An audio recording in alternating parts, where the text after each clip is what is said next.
All right, so we're getting ready to install this piston into our engine block.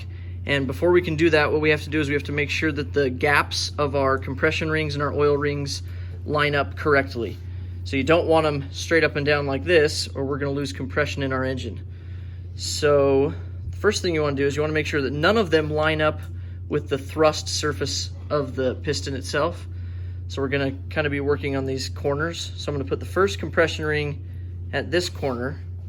I'm going to put the second compression ring about 90 degrees away on this corner, and then we're going to put the oil ring another 90 degrees away on the opposite corner. So none of our gaps line up and none of them are on our thrust surfaces or lined up with our thrust surfaces. Okay, also note the top of the piston has an arrow to tell us which direction it goes. This faces the front of the engine. All right, so now it's time to put our piston ring compressor tool on, and this is the style that we're using. It's not necessarily the best, but it works really well on these really small pistons that we're working with on this Fiat. So before I put it into the engine block, I just kind of hold it with the skirt hanging out the bottom, and I'm going to kind of tighten it enough to cause some drag so that this doesn't drop down into the cylinder once I get it in. Okay, so that's right there.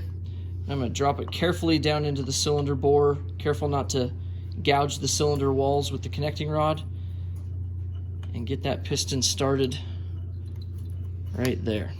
Okay, now the reason I didn't install the ring compressor while the piston was already in is if you have the piston sitting in the block resting against the oil ring on the bottom, you risk not compressing the oil ring with the compressor, and then when you go to hammer it in, you might damage that oil ring. So I tighten it out here first, and then I'll tighten it the rest of the way now that I'm installed. Okay, again, making sure that that arrow is faced towards the front of the engine.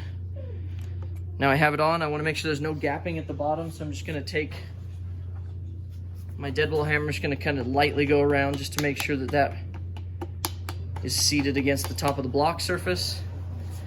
And now I'm going to use two hammers for this. One hammer with the handle down in, and the other hammer I'm just going to use to take that piston down in. Okay, now I'm hitting it, but it's not doing anything. I'm hitting it lightly.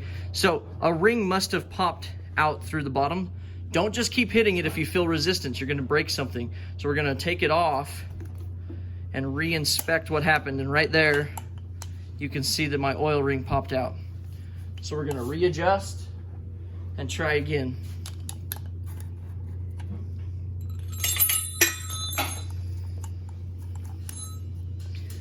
Make sure our rings are still set up the way they're supposed to be.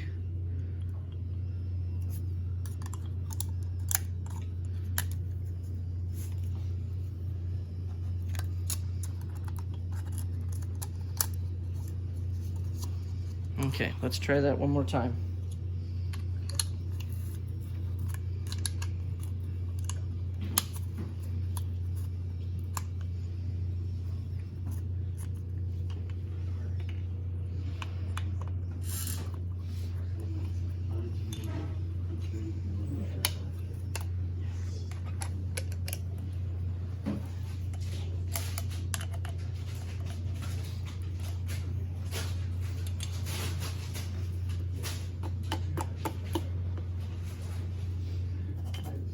Piston was backwards. Good thing we double checked.